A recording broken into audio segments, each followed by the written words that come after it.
Bueno, muy buenas tardes. Buenas tardes a todas y a todos. Bienvenidos a la cátedra Lecciones Vitales en Tiempos de Pandemia. Hoy, jueves 24 de septiembre, a esta hora estamos conectados para dar inicio a nuestra cuarta conferencia de lo que va corrido del inicio de la cátedra y de las lecciones. Así que les damos la bienvenida a todas y todos ustedes con su participación y asistencia. Y en el día de hoy vamos a estar en un diálogo titulado Duelo y Memoria en tiempos de pandemia, y tenemos a tres invitados especiales: María del Rosario Acosta, Diego Cagüeñas y Alejandro Martín, que va a moderar el diálogo, y van a estar con ustedes más o menos entre 30 a 40 minutos, y después les daremos participación para que ustedes puedan enviarnos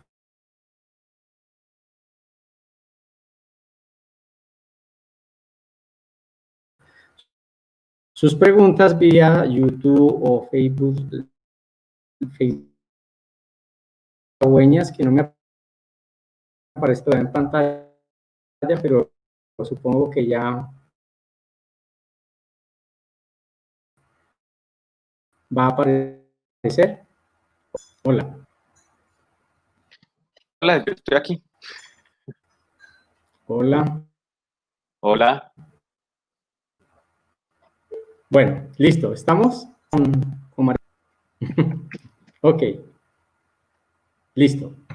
Entonces te doy la palabra, Alejandro, para que puedas arrancar.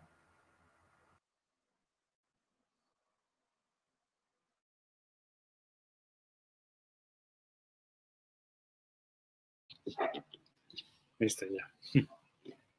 Hola, muy buenas tardes. Es un gusto estar con María Rosario y con Diego en esta conversación.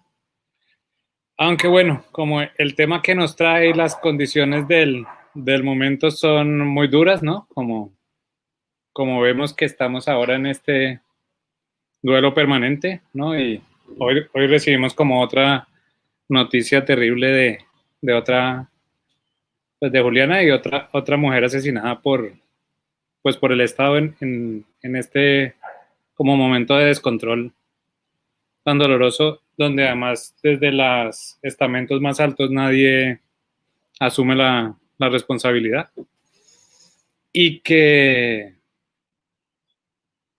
sí, que nos coge, digamos, como que la pandemia llegó en un momento también de agitación y de, pues por un lado de este pues estado tan ciego y tan incapaz de reaccionar, pero también de una movilización política ciudadana pues tan interesante, y que va reuniendo gente de todo el mundo, y hay como un momento de concientización muy interesante, y que pues por alguna razón, pues como esta situación como la nuestra de encontrarnos por internet ha hecho que mucha gente se haya encontrado, y que cosas que pasan en distintos lugares del mundo que antes no se sincronizaban, se han sincronizado más ahora.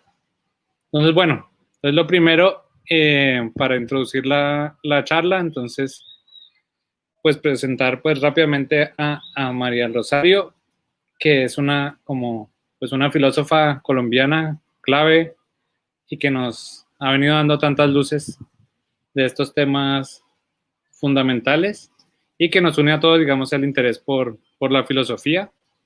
Y Diego Cagüeñas desde la antropología, pero desde una lógica muy filosófica que enriquece tanto la antropología como la filosofía, y que bueno, pues que ya lleva un buen tiempo aquí trabajando desde Cali, desde la universidad, construyendo esa facultad y esa aproximación. Y bueno, entonces lo primero que yo quería era que cada uno introdujera cómo estos temas del duelo y la memoria han sido fundamentales en su trabajo desde hace mucho tiempo, y cómo funcionan como eje pues y como pistas para pensar esta situación de este momento. Entonces, María, si quieres arrancar. Vale, Alejandro, muchas gracias y gracias a Licesi por la invitación y pues muy emocionante también encontrarnos los tres, porque Alejandro, Diego y yo somos amigos de ya por lo menos toda una vida, esta vida, y conversar es algo que hacemos todo el tiempo, pero estas oportunidades de compartir nuestras ideas me parecen maravillosas. Como lo dice Alejo, digamos, el contexto que nos convoca es un contexto muy difícil, es un contexto difícil por la singularidad del tipo de violencias que la pandemia trae consigo, del tipo de duelos suspendidos, imposibilitados que trae consigo y por eso tal vez con Diego pensamos en la idea de duelo como una idea central para discutir acá, pero a la vez, como lo dice Alejo, la pandemia es también abre otras posibilidades de aproximarnos a esas preguntas, que me parece que es lo interesante de la conversación. Sin embargo, Alejandro propone que veamos un poquito antes y vayamos hacia cómo nos hemos relacionado con este tema desde antes, y eso también me parece una buena idea. Yo seré muy breve, simplemente diría que la pregunta por la memoria es una pregunta que me ha interesado desde hace ya algún tiempo, desde una perspectiva filosófica, y para mí esa pregunta por la memoria va muy relacionada o está muy relacionada con la pregunta también filosófica, en mi caso, por la escucha. Y todo esto surge en un contexto muy particular y es la oportunidad que tuve estando en Colombia, siendo en ese momento profesora de la Universidad de los Andes, de trabajar en un proyecto con el Centro de Memoria Histórica bajo la dirección de María Emma Wills, quien en ese momento también estaba en el Centro de Memoria Histórica, y comenzar a trabajar entonces con comunidades sobrevivientes de violencia paramilitar en Colombia. Y en ese contexto, como filósofa, primero no me sentía para nada capacitada para hacer ese tipo de trabajo, ese trabajo de escucha de testimonios directamente y de trabajo de construcción de memoria histórica con comunidades, pero poco a poco también me di cuenta que la filosofía sí me daba unas herramientas para aproximarme al tema de otras maneras. Es ahí que yo comienzo, digamos, a introducir la pregunta por la memoria en mi trabajo, relacionada con las dificultades que trae la escucha de testimonios a la hora de poder realmente hacer comunicables esas experiencias, experiencias que son tan singulares y que muchas veces están relacionadas además con una imposibilidad de comunicar.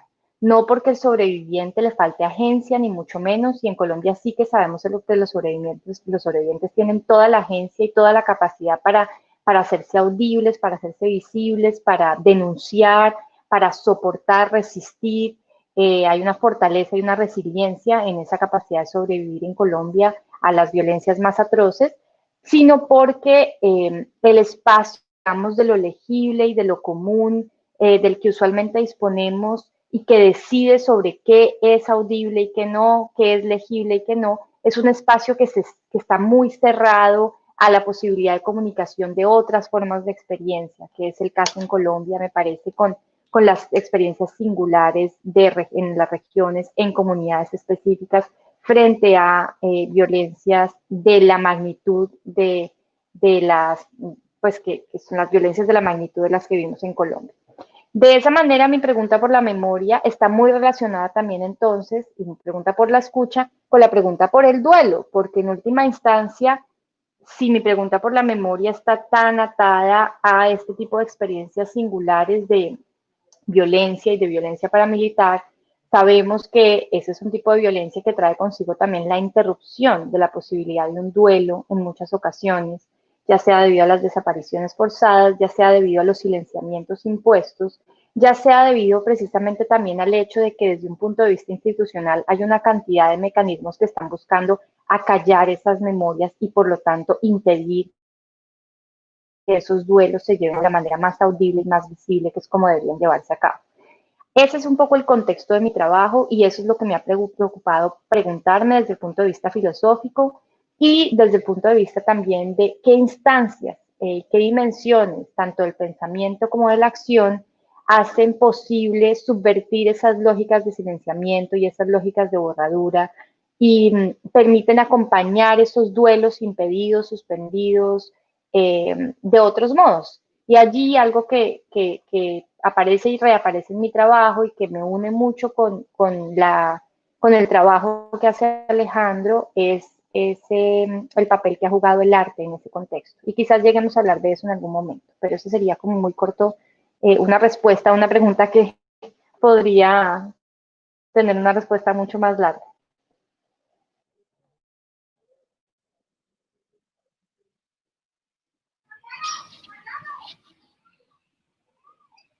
Diego, Diego, no sé si quiere.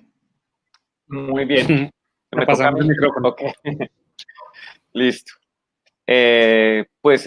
Antes que nada, pues muchas gracias a María del Rosario y a Alejandro por aceptar la invitación. Pues yo no soy organizador del evento, pues soy, digamos, el local y pues siempre agradezco mucho que nos visiten, así sea virtualmente. Y solamente va a haber muchos cruces porque como ya María del Rosario comentó, pues nosotros nos conocemos hace ya más de 20 años, los tres, entonces hay muchos cruces en las vidas y por lo tanto en nuestros trabajos. También como muy rápidamente, a mí en la antropología me ha interesado mucho, digamos, temas que hoy en día se consideran un poco pasados de moda y así es la vida. Pues obviamente una de las cosas que más les interesó a los primeros etnógrafos pues eran los rituales mortuorios, el tema de la muerte, el lugar de la muerte en la vida, ¿cierto? Eso no termina. Y como muchas de estas esos pueblos que se fueron conociendo a través de esta literatura, que no era que no fueran conocidos antes, pero simplemente, digamos, para el saber antropológico eran hasta un cierto punto novedosos y los rituales mortuorios pues presentaban como una gran variedad, una gran riqueza, pero al mismo tiempo como una entrada muy, muy poderosa a la comprensión de las sociedades, cómo están estructuradas las sociedades, por lo general pues la ciudad de los muertos refleja de forma más o menos fiel la sociedad de los vivos. Y en especial en contraste con las sociedades como las nuestras, en los cuales pues esos rituales son como más escasos y menos elaborados. De hecho, pues por ahí hay un librito muy bonito de Norbert Elias que se llama La soledad de los moribundos, ¿no? Donde él habla cómo en estas sociedades pues, morimos más solos, ¿no? Y fuera de nuestras casas, generalmente pues conectados a alguna máquina o al cuidado de algún experto en salud. Entonces, esos son, digamos, temas, entre otros, que a mí siempre me han interesado, como estas, como digamos, constantes, si ustedes quieren, de la vida humana, ¿cierto? Eso por un lado. Y por el otro, pues yo he hecho trabajo de campo sobre todo en el Cauca y en Chocó, que son pues dos de los departamentos con historias más convulsas, más complicadas en la historia del país. Obviamente, pues prácticamente todo el país podría decir algo al respecto, pero Cauca y Chocó tienen pues su singularidad, especial digamos, por su población mayoritariamente marcada étnicamente.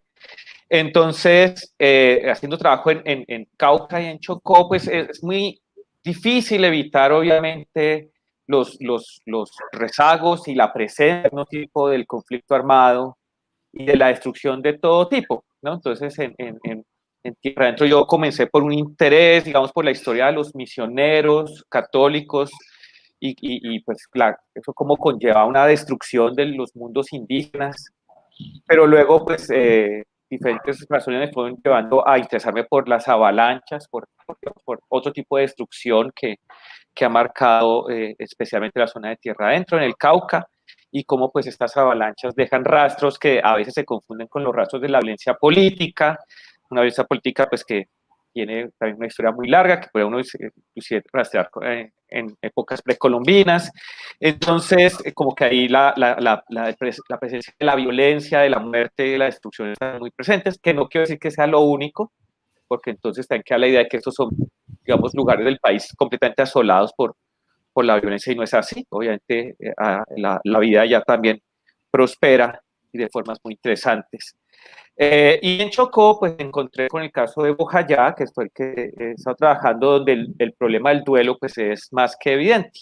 Cuando yo comencé a hacer trabajo de campo en Chocó hace ya unos 4 años, pues la comunidad de Bojayá seguía en la lucha para que los cuerpos de las personas que murieron en la masacre del 2 de mayo fueran ¿no? restituidos a la población y ahí debidamente identificados para poder hacer los rituales funerarios, que tal vez algunos de ustedes hayan visto que noticias, a través de las noticias, que eso finalmente sucedió en noviembre, pero pues eso significó 17 años más o menos de lucha de la población por lograr, pues digamos, ese cierre, si ustedes quieren, frente a ese duelo pendiente, como decía María Alzada hace un rato, o ese duelo interrumpido.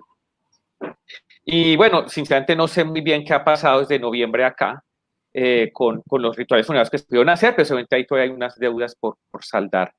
Y nada, y pues como decía Alejandro al principio, pues además la actualidad del país que no lo deja uno casi descansar, entonces volvemos a tener noticias de masacres y de persecución a líderes y realmente pues también estoy de acuerdo con Alejandro que la respuesta del gobierno ha dejado mucho que desear.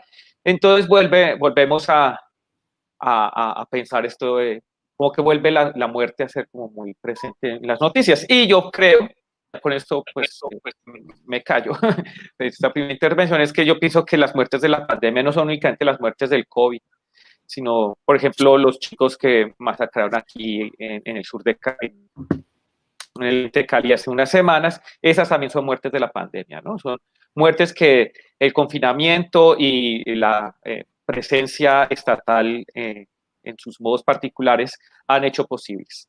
Y por último, ahora sí, pues como las cosas, los intereses intelectuales a veces se cruzan, o muchas veces se cruzan con la vida, pues yo perdí un tío a principios de junio. Mi tío no murió de COVID, pero finalmente pues es casi como una muerte de la pandemia. Yo no pude, mi tío vivía en Bogotá, entonces yo no pude estar en los rituales funerarios, no pude hacer ese duelo. Y entonces pues obviamente me hace pensar en el montón de duelos que no se han podido hacer, ¿no?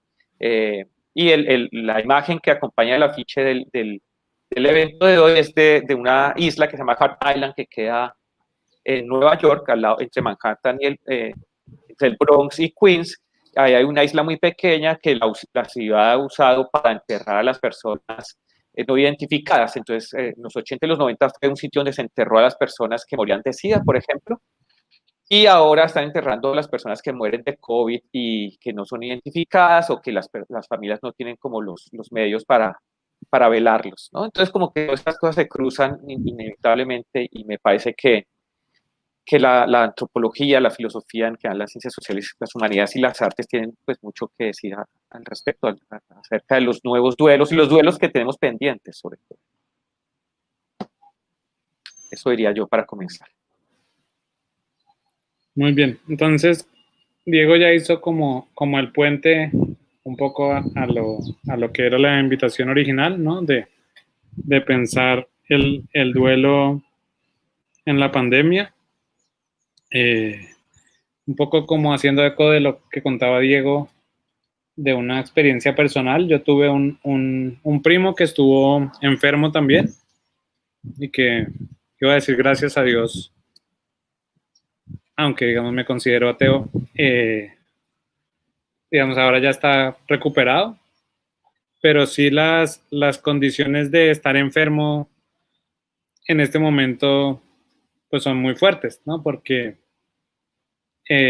mi familia es toda muy cercana y era muy fuerte que nadie pudiera ir a visitarlo y más como la condición de la enfermedad hace que cuando los entuban se tengan que quedar completamente solos y por lo general cuando un enfermo pues está entubado, de las cosas que lo salvan es poder que alguien les hable, ¿no? Como tener algún contacto con los seres queridos y como de alguna manera que este mundo los jale.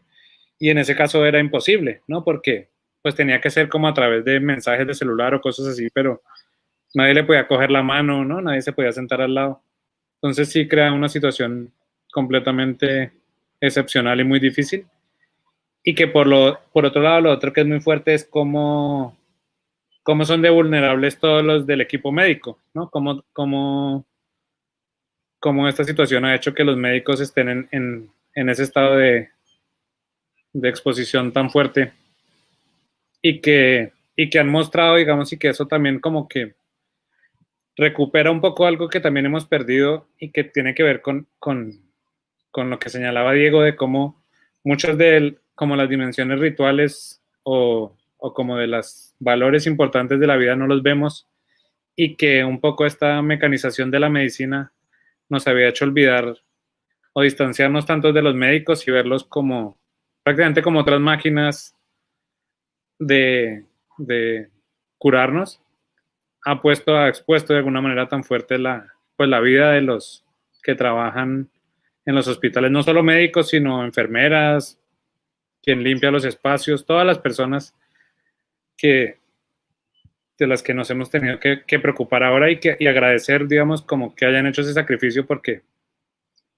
pues muchos fácilmente podían renunciar y ya, ¿no? Entonces, bueno, invito a María a que siga la conversación.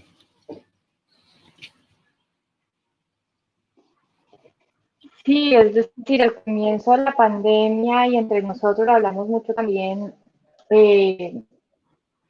algo que hacía bastante patente el fenómeno como tal, como un fenómeno muy singular y muy distinto de otros, a pesar de vivir en un país en donde, digamos, el estar tan cerca a la muerte es una experiencia tan cotidiana de algunas personas, no de todas, ¿no? Esto también está repartido muy desigualmente en el mundo, pero pues en Colombia con toda claridad. En todo caso, sí había algo muy singular, esta experiencia de aislamiento absoluta a la que, digamos, están sometidas las personas que en estos momentos mueren. Y como lo decía Diego, muera o no de COVID alguien en estos momentos, si muere en un hospital, muere solo, por todos los protocolos médicos y por todo lo que en estos momentos obliga el protocolo de la pandemia. Y ese aislamiento extremo es un aislamiento que en el momento de la muerte se vive de manera radical, pero que de alguna manera lo estamos viviendo día a día todos quienes hemos estado en cuarentenados, y en Colombia, que la cuarentena ha sido tan estricta, también ha sido una situación en la que quienes, por un lado, tienen el privilegio de poder estar en cuarentenados y no tener que salir a trabajar, entienden esa experiencia como un privilegio, pero también hay una sensación de aislamiento que es muy difícil de manejar de manera emocional, y eso se hace mucho más patente y mucho más tangible en ese momento del duelo, donde hay una soledad tanto de quien muere como de quienes normalmente acompañarían esa muerte de formas presenciales.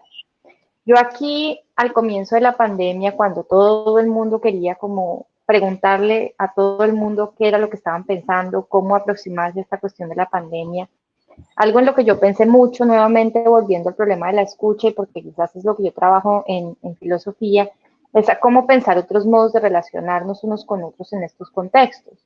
Y lo discutimos entre nosotros también, entre Alejandro y Diego y otros amigos que tenemos filósofos. Discutíamos cómo pensar estos otros modos de ser en común allí donde no podemos tocarnos, que es el modo más tangible, literalmente, como pensamos nosotros, la compañía y el estar en común. Y a mí, en particular, siempre desde el comienzo con la pandemia y con esta situación de estar conectados a través de pantalla, más que lo visual, que pareciera ser tan presente en estos días de pandemia en términos de la pantalla y la pantalla que cansa y la relación con los sentidos en estos términos tecnológicos que es tan extraña, a mí me parecía que era la cuestión de la voz, lo que se hace muy patente y casi que tangible allí donde no puedo tocar al otro, ¿no? Entonces no puedo tocarlo, no puedo tocarle, pero sí puedo, su voz sí está presente y sus ondas sonoras de esa voz, que son tan singulares, están presentes en el espacio que yo ocupo.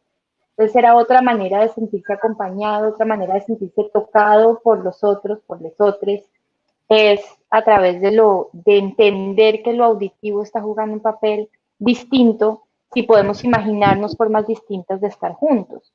Entonces, sin querer quitarle como esa dimensión, en últimas, dolorosa y horrorosa, que es la de morir solo y no poder morir en compañía de quienes normalmente me acompañarían en mi muerte, también pienso que una de las tareas que tiene la filosofía e incluso el arte también, y ahí he pensado mucho en una obra de arte que Alejandro escogió como parte de una exposición que él montó para, para el Salón de Artistas en Bogotá el año pasado, para el Salón Nacional de Artistas, porque algo que tendríamos que poder imaginarnos es otros modos de ser en común que sean efectivos, que sean realmente, logren hacernos sentir acompañados allí donde el aislamiento es casi inevitable. Y tal vez podríamos pensar eso también en el contexto del duelo y en el contexto entonces de la interrupción del duelo, o cómo pensar otros modos de hacer duelo sin que esa compañía pueda darse de modo presencial. Entonces, no sé si esa es como una pregunta que valdría la pena trabajar y cuál es el papel en últimas de la imaginación allí donde la realidad nos confronta con situaciones que nos obligan realmente no a renunciar a acompañar, sino a imaginarnos cómo producir o cómo proporcionar esta compañía de otras maneras.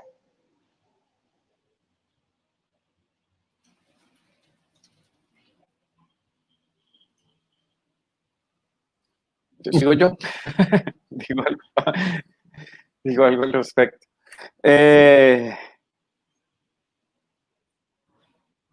Pues, a mí siempre, digamos, una de las cosas que me parece interesante nuevamente es cómo pues, hay muertes que quedan excluidas, y en este país, pues sí que más. Bueno, en este país como en tantos otros, ¿sí? Que la otra vez estamos hablando como de Rosario de ayer, era como que a veces nos pensamos como muy excepcionales y seguramente hay otros países viendo cosas similares. Pero, pero hay una pasaje, ahorita no recuerdo muy bien, en donde, pero bueno, en la República, y Platón dice pues, como que lo que une a la gente, ¿no? Y la República, que es esta cosa, pues, ¿no? La ciudad, y entonces, simplemente en el pasaje, como que lo que une a la gente es como pues, celebrar los mismos triunfos y llorar los mismos muertos.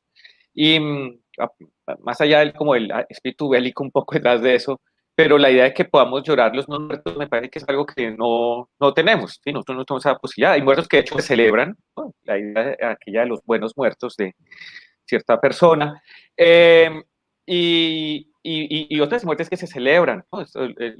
Lo que pasó aquí en Cali con estos 5 menores realmente fue, bueno, es muy pues indignante y muy preocupante como sociedad que se pueda responder de ese modo frente a un hecho así, ¿no? Entonces, mientras ciertas muertes sigan siendo como no solo ignoradas en algunos casos, sino en otros casos celebradas. Es muy complicado, es muy complicado.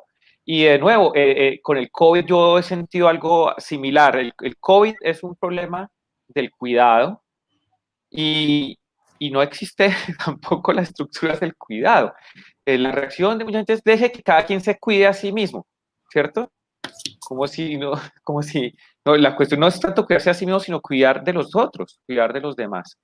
Y es algo entonces que no podemos, como que no hemos aprendido o hemos olvidado, yo no sé cómo escribir esto, o sí, no hemos podido aprender.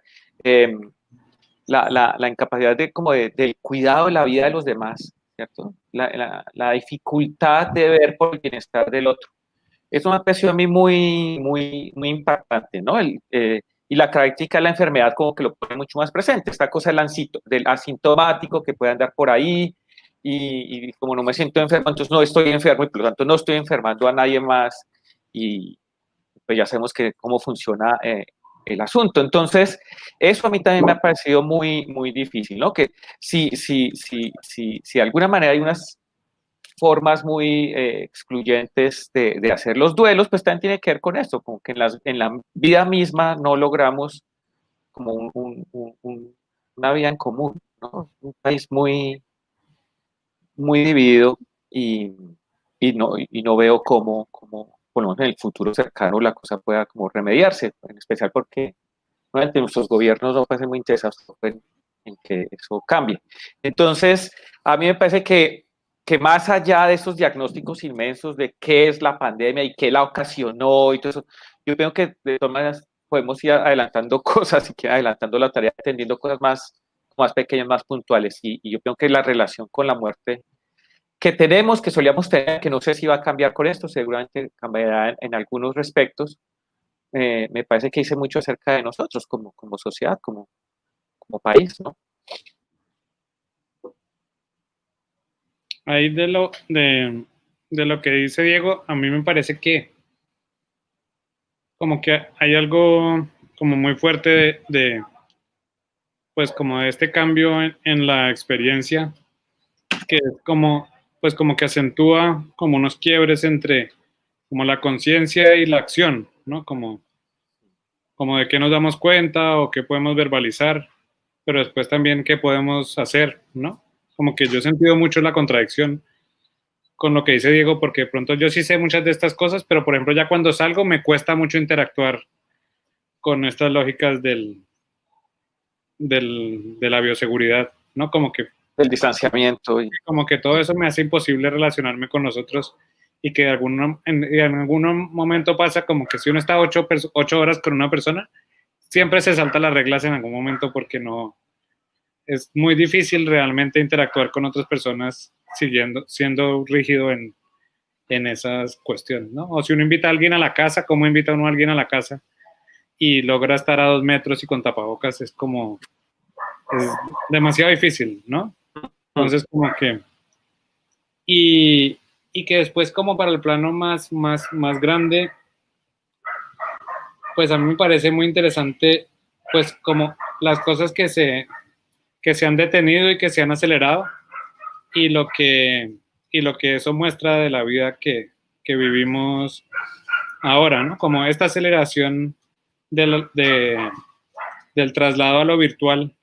Por ejemplo, hay una cosa que para mí ha sido muy difícil de manejar, y es eso de que uno en lo virtual tiene que ser absolutamente puntual, ¿no? Como que todas las citas, todo el mundo está a la hora, y si no está a la hora es un problema, pero que de alguna manera como que eso acrecienta como la mecanización de la vida y la optimización de la vida, porque uno puede tener citas todo el día y estar todas perfectamente escuadradas en la agenda del Google Coso, y ya eso le maneja a uno la vida perfectamente, y no hay nada de las interrupciones y los quiebres pues que tiene el mundo real, que por ejemplo en Cali es divertido eso, que uno nunca sabe si una cita se va a cumplir, porque si llueve uno sabe que la gente no va a llegar, pero que ahora ya no, pues la lluvia ya no importa, ¿no? Entonces, pero como digamos, como un poco como que la vida laboral siempre dentro del capitalismo ha tendido a esta pues como mecanización de los comportamientos, y que la virtualización puede acelerar eso mucho más, y de alguna manera para muchas oficinas o cosas pues es como el mejor de los mundos posibles, porque pueden controlar perfectamente todo lo que hacen todos los trabajadores.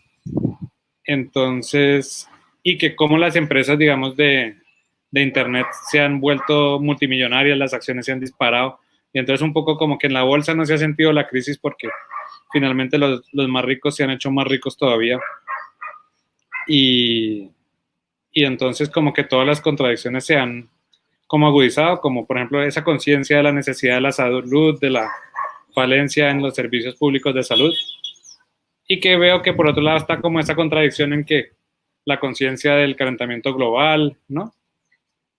De los problemas del diseño del Estado, pero por otro lado hay toda esa dificultad para pasar a la acción, como que sabemos todo eso, pero a la hora de pasar a la acción es tan difícil reaccionar, y si uno dice como, bueno, ¿cómo hacemos para balancear como el problema del capital con las empresas tecnológicas? No hay manera, o sea, como no hay manera de como estar en cualquier lado, no hay manera de ponerles impuestos, no hay manera de controlarlas, y en todo eso como que cada vez coge más y más y más.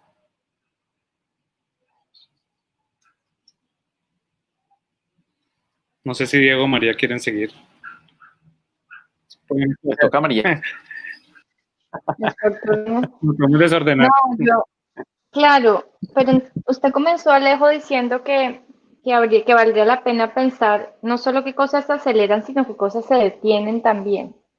Y habló un poco más como de la aceleración, en la que estoy muy de acuerdo con usted. Estoy muy de acuerdo en que hay como también un espacio casi que ideal para la radical neoliberalización, o el paraíso neoliberal, está dado en esta virtualización, donde a cada quien se le puede controlar enteramente su tiempo, donde además el espacio privado se vuelve el espacio de trabajo, donde toda productividad o donde todo labor que no tenga que ver con productividad queda completamente relegada y para todos quienes tenemos, ¿no?, nuestros hijos, nuestras tareas domésticas, eso queda supeditado a un espacio que se vuelve y que queda completamente invadido por las responsabilidades laborales y por las exigencias de productividad. Entonces, por supuesto, desde cierta perspectiva hay una aceleración de las lógicas del capitalismo y del neoliberalismo, una aceleración además también que se ve en el modo como la pandemia hace mucho más visible la repartición totalmente desigual de la vida y de la muerte. Y como lo decía Diego estaba mencionando la cuestión de lo llorable, ¿no? Las vidas que hay que llorar, las vidas que quedan por llorar. Allí está ese concepto de lo llorable de Judith Butler, que a mí me ha parecido siempre tan útil, aunque, digamos, sea problemático por unas razones que no vamos a entrar ahorita en detalle con eso, pero es útil en la medida en que ella dice, hay unas vidas que ya están designadas de antemano como llorables o no llorables. Vivimos en unas estructuras que de antemano han decidido qué vidas son prescindibles y cuáles de esas vidas sí son dignas de duelo, sí son dignas de memorialización.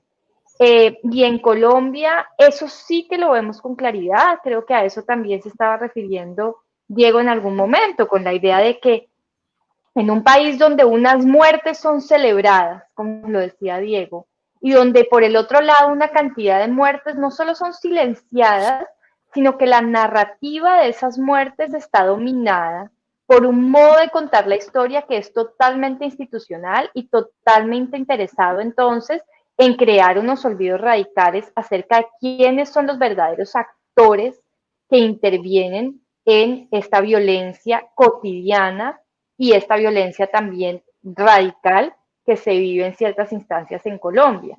Entonces, esta idea de lo llorable de Butler, cuando ella dice, ya están clasificadas de antemano, es lo que, por el otro lado, pienso que si bien se acelera también con la pandemia, en tanto vemos en Colombia también quiénes son los más afectados por el COVID, quiénes son los que están muriendo. Como lo decía la alcaldesa de Bogotá al comienzo en una de sus intervenciones, ella decía, es que los que se están muriendo no son los que llegaron de Europa trayendo el virus. Y esto no se trata de culpabilidad, se trata simplemente de señalar en últimas cómo está repartida la vulnerabilidad y cómo está repartida en últimas también entonces la capacidad de sobrevivir o no algo como la pandemia en un espacio radicalmente desigual como es la sociedad colombiana, que además viene profundizada por toda una historia de conflicto que radicaliza esas desigualdades de modos pues que conocemos solo hasta cierto punto, porque eso todavía está por analizar. Pero por el otro, Alejandro decía que hay cosas que se han detenido. Y yo allí pensaría también que sería interesante, nuevamente vuelvo como con el lado, no necesariamente optimista, pero por lo menos negativo de todo lo que está pasando. Así como antes estaba haciendo un llamado yo a, en medio del aislamiento, en medio de la muerte aislados, ¿qué otros modos podemos imaginar de estar juntos, de estar acompañados? ¿Qué otras maneras de estar en común se pueden producir? También pienso en este contexto qué otras resistencias se están articulando que detienen justamente esas aceleraciones de las que hablaba Alejandro. Y qué otras estrategias para resistir, para detener, para hacer una pausa y repensar cómo es que está repartido este espacio de lo político en Colombia.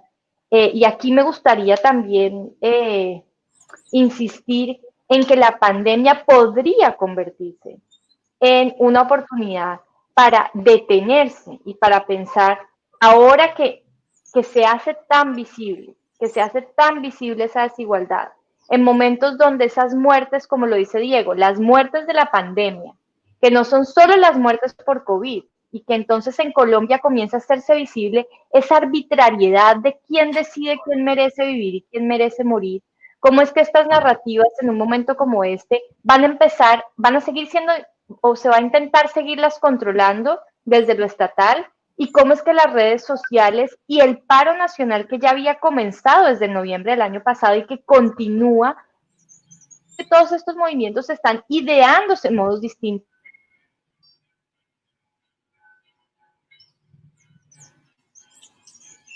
Parece a mí que es de pronto igual de fundamental detenernos a pensar en eso en un momento como este.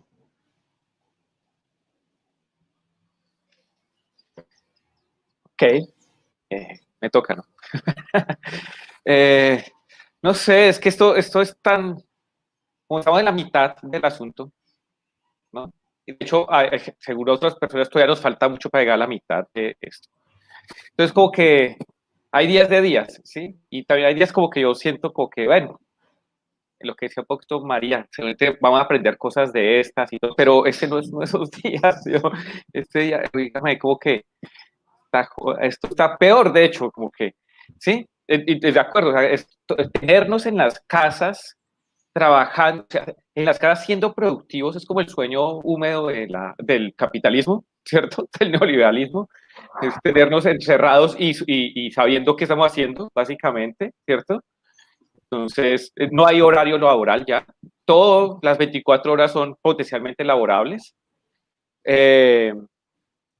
Eso por un lado, y por otro lado, esto es ideal para todos los que les encanta, todos los ideólogos de la mano dura, ¿no?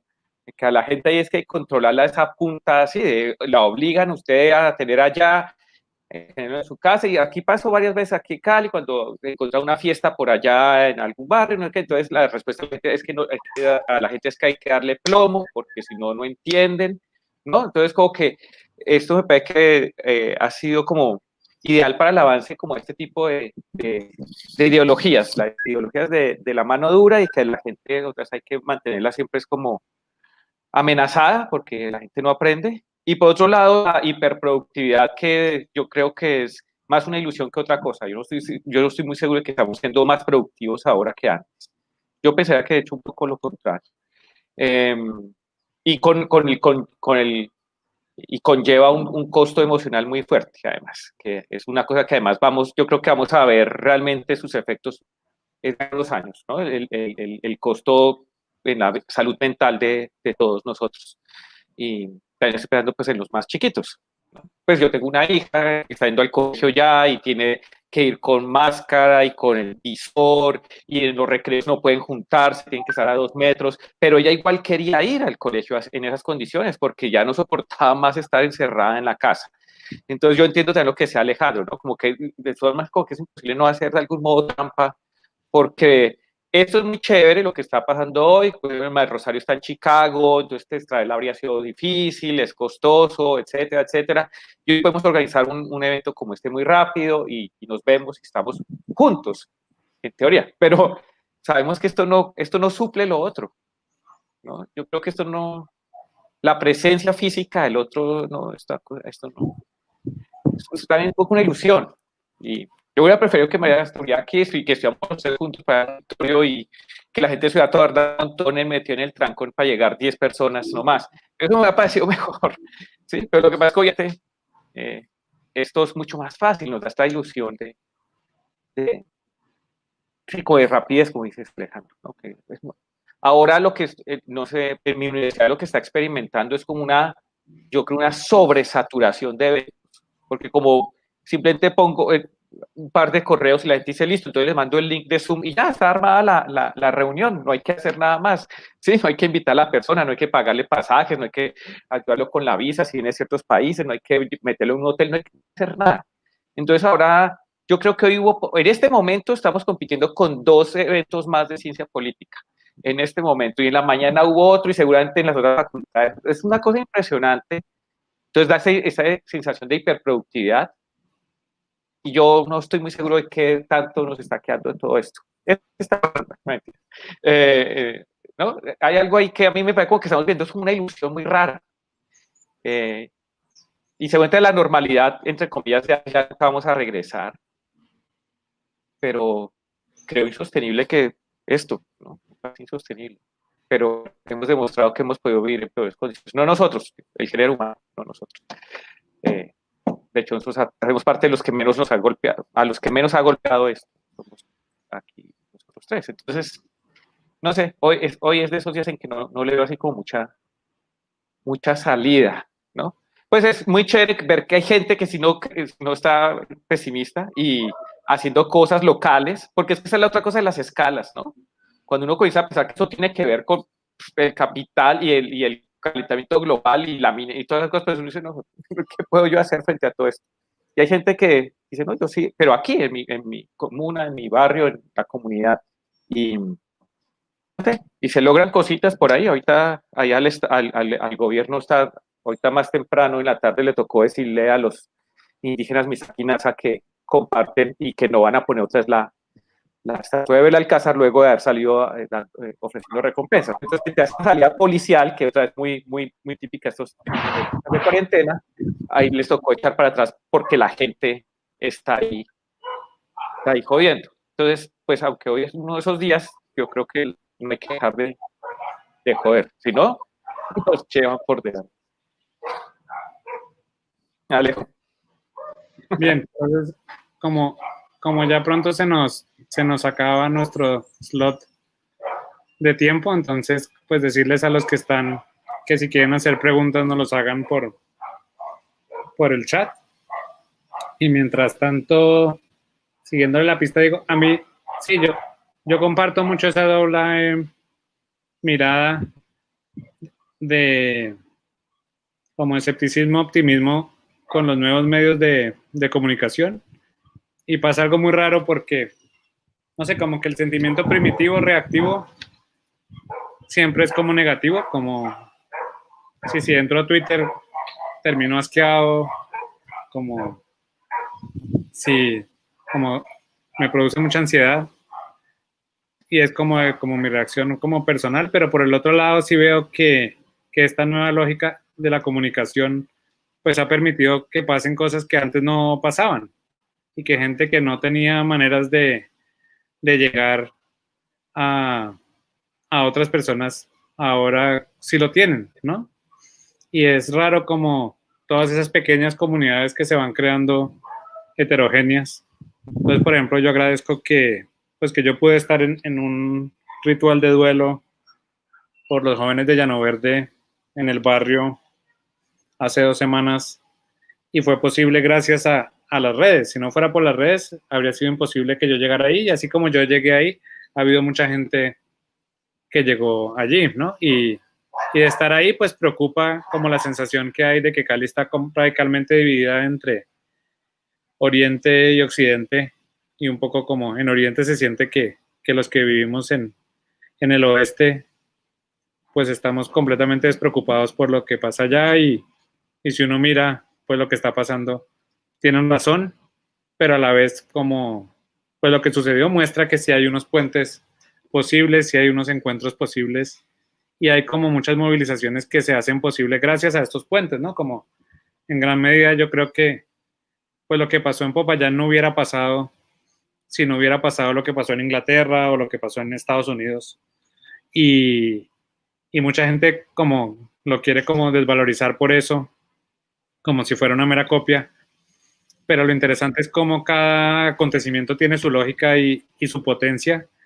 Y pues lo que vimos que pasó en Popayán es de una fuerza impresionante y abre unos caminos para unos cuestionamientos muy importantes. Y yo siento que pues que los cuestionamientos que estamos viviendo son realmente fundamentales, ¿no? Como la pregunta, y que tienen que ver mucho con esa lógica como maquinal de la vida que tenemos, y que yo siento que volver a pensar la medicina, volver a pensar la policía, es fundamental porque como vamos realmente vamos al desastre, ¿no? Y cada vez es peor, como que, o sea, cuando uno ve los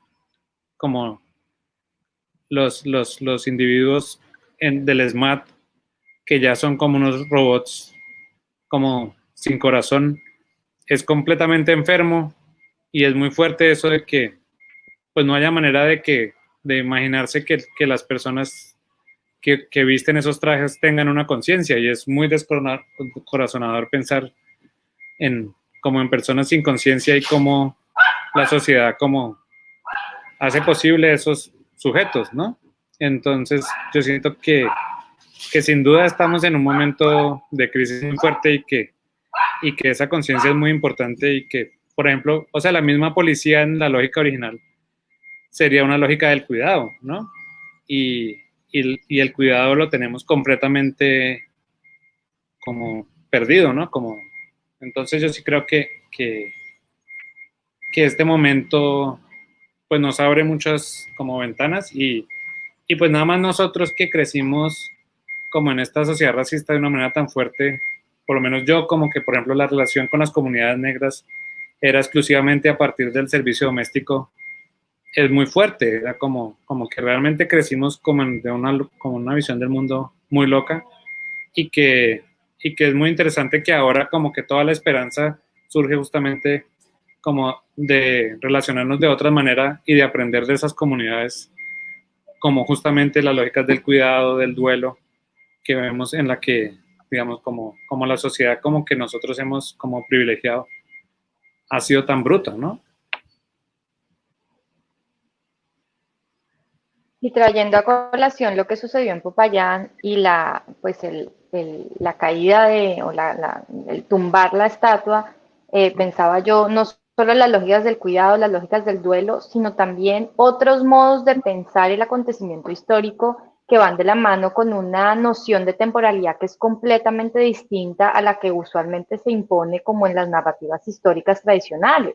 Y esta es una idea de tiempos largos, en donde cuando uno lee, digamos, pensamiento indígena andino, ¿no? Y tanto que se ha escrito desde la perspectiva boliviana, pero Diego lo conoce muy bien en su trabajo en Tierra Adentro, aquí hay una idea del pasado y del presente y de la presencia del pasado en el presente muy distinta a la que se tiene usualmente de unos tiempos y unas temporalidades mucho más cortas y mucho más inmediatas. Y aquí hay una paciencia del tiempo que aún espera y que espera poder entonces reivindicar unos pasados que no están en el pasado, que habitan el presente permanentemente recordando que aquí hay algo que todavía está por resolver, unas injusticias, unos silencios que fueron impuestos, pero que esperan con paciencia. Otros tiempos, otros modos de pensar la temporalidad, de los que también tenemos muchísimo que aprender, justamente en un contexto en donde lo contrario parece ser lo imperante, la inmediatez, el tiempo de lo inmediato, el tiempo de lo, como decía Alejandro antes, de la mecanización de la vida. Entonces yo pienso que allí tiene que haber una redistribución real de los saberes y una redistribución real de la audibilidad que le damos a esos saberes en el espacio de lo común.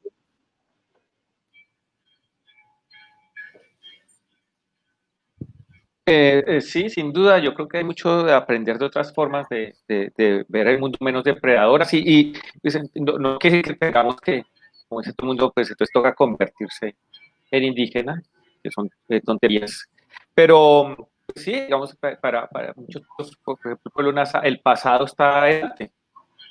Lo que no está viendo es el pasado, no está cosa nuestra como un futuro como me imagino medio incierto, medio completamente abierto y cada vez como más apocalíptico sino el pasado. Y cuando uno sabe qué pasó en el pasado, pues cuida más de las cosas, cuida más del presente, ¿cierto? Es más atento a las relaciones del cuidado de las vidas en general. Y eso no está ahí, ¿no? No hay una, una no se trata de saber que hubo otras pestes y otras, no solamente, ¿no? Que hubo otras plagas, otras pestes, otras epidemias, otras pandemias. No simplemente es el dato, ¿no?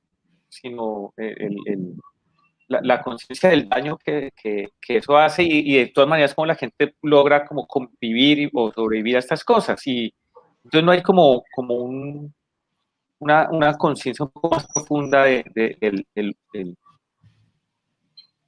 de dónde vienen estas cosas, ¿cierto? ¿De dónde viene esto? Entonces, yo creo que parte de eso sí es como una tangente aquí, no quiero que nos vayamos por ahí, simplemente a veces pienso que en parte por eso estos pensamientos conspirativos, todas estas teorías de conspiración tienen tanta, agarran tanto, porque son fáciles, son rápidas, ¿sí? No te hacen pensar como muy en el pasado, sino son unas cuantas personas como a cargo de todo. Y entonces, que también ha sido otra cosa, eso es otra tangente, porque me ha parecido como muy triste y muy preocupante es ver como este desprecio por el saber experto, ¿no?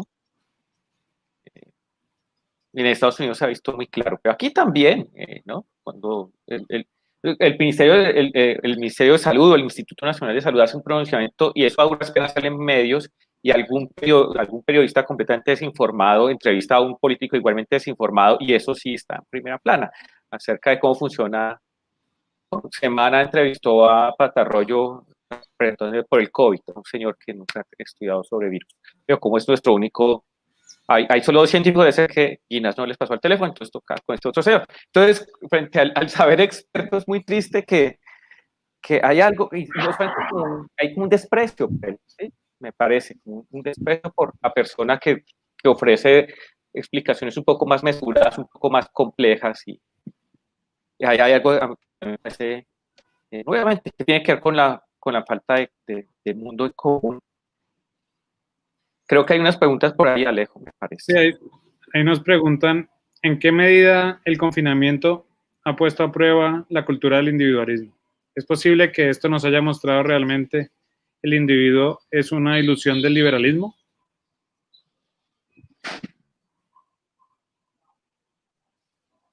Sí. Sí. No sé. ¿Qué piensa María? Que el individualismo se volvió una palabra fea, ¿no? Una palabra como medio. Pero yo no sé si esa es la forma de describir lo que está pasando. Es más como un egoísmo muy raro, un solipsismo muy extraño, ¿no?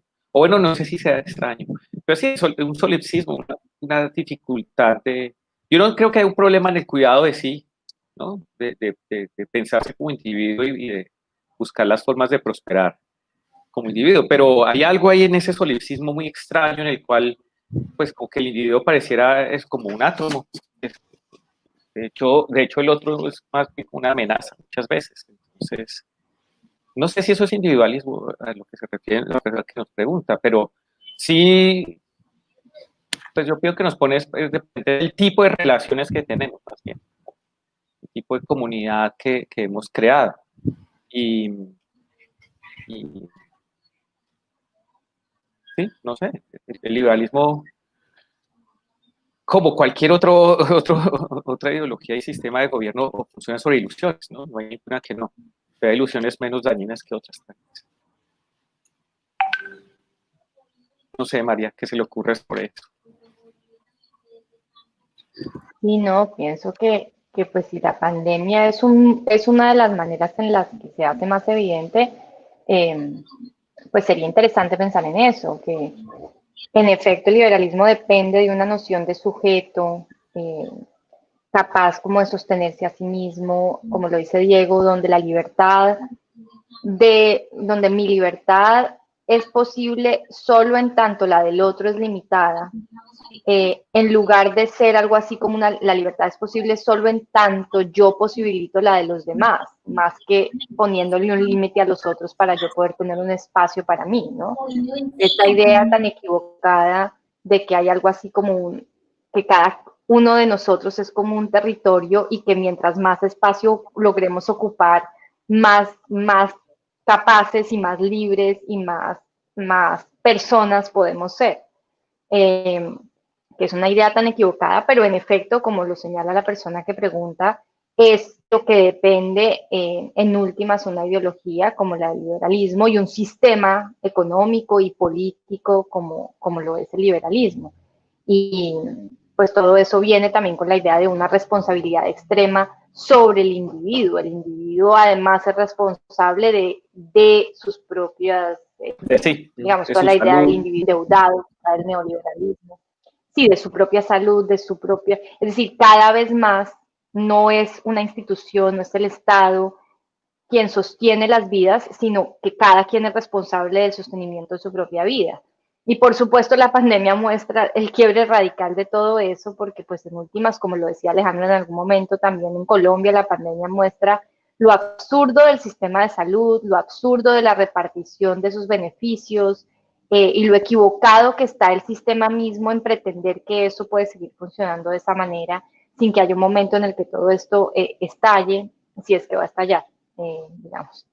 Pero sí, totalmente de acuerdo. Algo de lo que hablábamos antes apenas se mencionó, pero sobre lo que habría que hacer mucho énfasis en relación con el tema del cuidado que tanto Diego como Alejandro han traído, es el tema del cuerpo y la corporalidad y cómo pensamos y nos relacionamos con el cuerpo, que también está tan determinado por una tradición histórica, cristiana, católica, en Colombia también, que trae consigo una serie de prejuicios acerca de la corporalidad que están, digamos, determinando también esa idea del cuerpo como individuo y del individuo como cuerpo, que en otras culturas y en otras perspectivas se ve de una manera completamente distinta, donde mi cuerpo no termina al borde de mi piel y comienza el cuerpo del otro, sino que la corporalidad también es una experiencia profundamente compartida. Entonces pienso pues que todas esas cuestionamientos a lo radicalmente individual pues son muy útiles para hacer una crítica a un sistema que realmente conduce al colapso de lo que nos mantiene en últimas vivos, que es la vida en común. Yo sí pienso y estoy convencida que sin vida en común, pues no hay vida posible. Y una de las cosas que me pareció muy interesante aquí en Estados Unidos, apenas comenzó la pandemia, que tanta gente comenzó a quejarse del confinamiento, es cómo los presos comenzaron a hablar y comenzaron a escribir y a decir, es que ustedes no saben lo que es estar confinado. Entonces también recordar que hay unos cuerpos que realmente están condenados a esa vida, esa vida sin ser en común.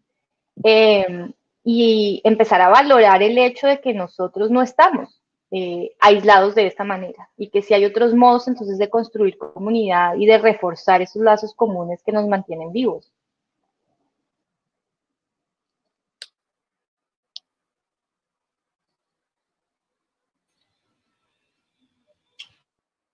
Muy bien, yo creo que ya podemos ir cerrando.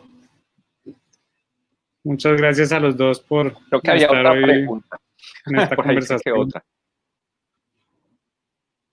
La otra pregunta pone, ¿cómo pensar la relación entre la soledad del confinamiento y el duelo? ¿En 2 minutos? En 2 minutos para cerrar, como para despedirnos. Pues no, veo que es un poquito lo que hemos venido como recalcando, ¿no? El confinamiento lo que ha hecho es cortar unos lazos que en algunos casos sean más fuertes, en otros casos un poco menos, pero el duelo, y es otra cosa que me parece que nosotros hemos olvidado mucho, el duelo se hace junto a otros, ¿no?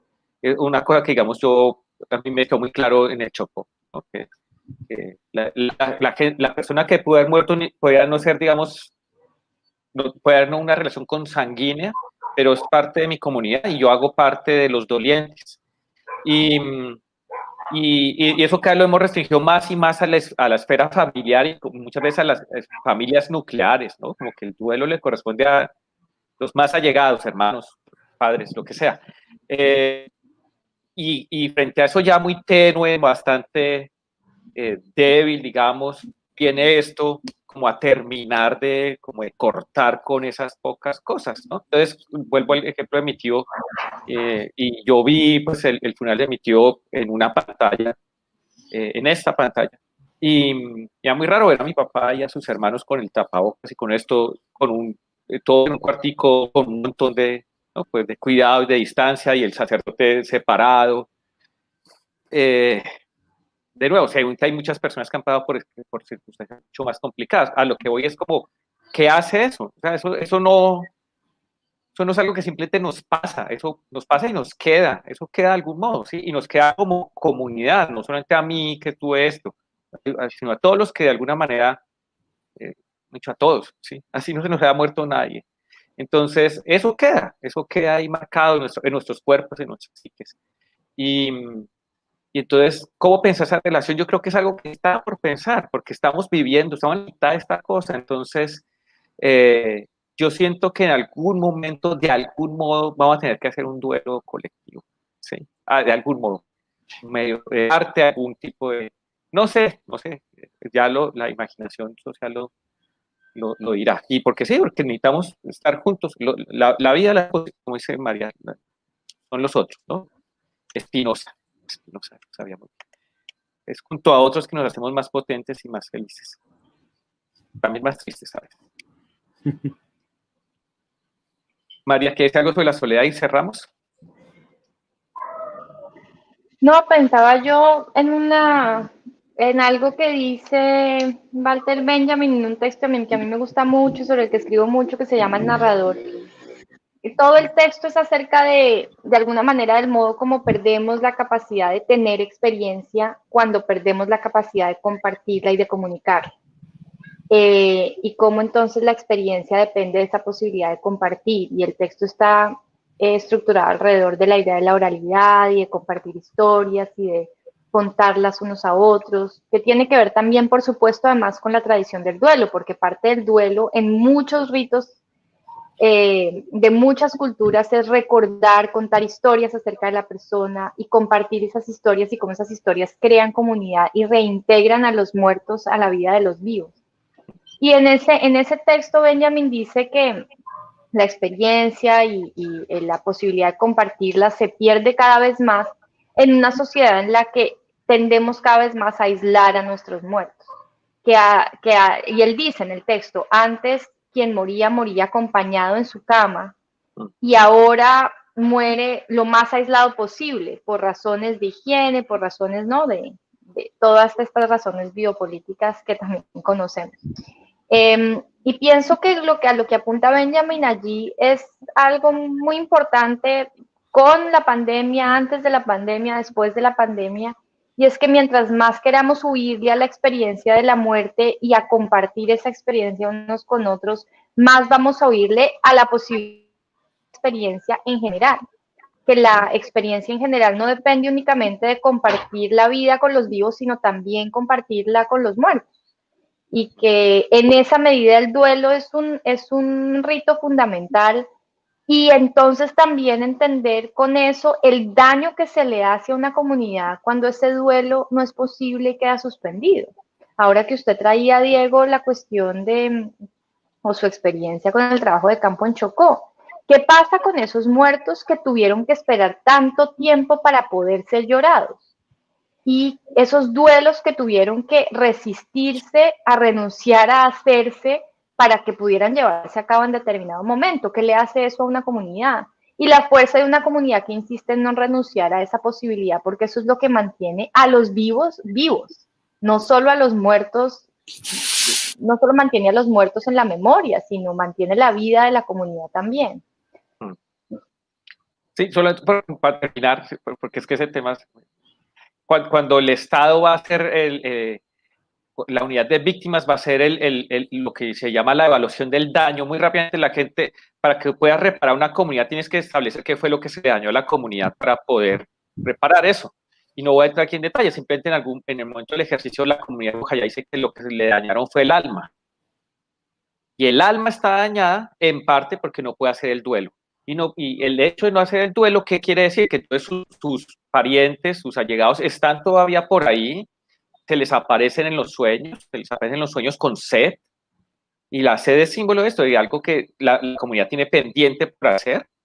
Entonces es como un ejemplo muy claro del daño que puede hacer el evitar el duelo, ¿no? Y en especial en comunidades donde la muerte está como tan presente. En la nuestra también, lo que pasa es que sacamos la muerte de nuestras vidas de una forma muy aséptica, y para terminar como redondeando con lo que decía Alejo, a través de la tecnología médica en buena parte hemos hecho eso, sacar la muerte de la vida. Creo que eso ha traído muchos inconvenientes para el lazo social. ¿Por ahí? Por ahí. Ya, Alejandro, cada vez se le fue oscureciendo más el fondo. Sí, pensando más en el mundo. Cayó el sol. Atardeció. Atardeció, sí. Bueno, creo que Rafa va a cerrar. Muy bien.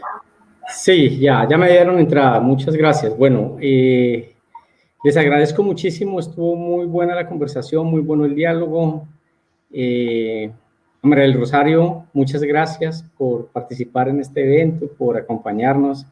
A Diego Cabueñas, igualmente, desde la soledad de su apartamento. Menos Pudimos... mal estar acompañado. No sería muy duro. Y Alejandro, muchas gracias también por estar con nosotros y ser moderador de este evento. Muchas gracias al público que asistió, a todos, y nos vemos la próxima charla. Gracias a ustedes por organizar el evento. Gracias. Sí, gracias. Bueno. Un saludo a todos. Bueno, hasta luego. Sabrán que va a estar colgado en YouTube, entonces por ahí lo podrán replicar. Hasta pronto.